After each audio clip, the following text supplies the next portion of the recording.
اب یہی جو تصوف ہے اس کو قرآن مجید برہان رشید کی دوسری آیت مبارکہ جو حضرت ابراہیم علیہ السلام نے جب بیت اللہ شریف کو خانہ کعبہ کو تعمیر کیا تو تعمیر کرنے کے بعد حضرت ابراہیم علیہ السلام اللہ رب العزت کی بارگاہ میں دعا کرتے ہیں، اللہ کیا اب اس کو آباد کرنے والا بھی کو بھیج۔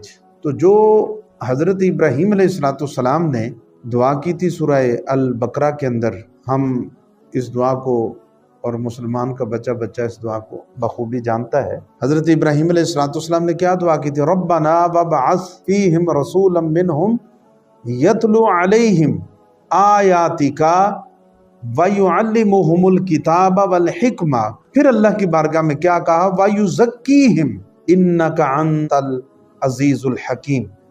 اے میرے رب بھیج ان میں سے ایسا کو رسول جو تیری آیتیں ان کو تلاوت کر کر کے سنائے، یتلو علیہم آیاتک جو تیری آیتیں ان کو سنائے، وَيُعَلِّمُهُمُ الْكِتَابَ وَالْحِکْمَةَ اور انہیں تیری کتاب اور پختہ علم سکھائے۔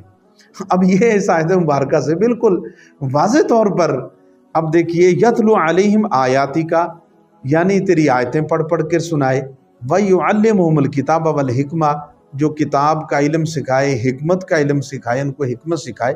پھر آخر میں کہا وَيُزَكِّيهِمْ جو ان کا تزکیہ کرے، ان کو پاک کرے، ان کو مزکہ کرے۔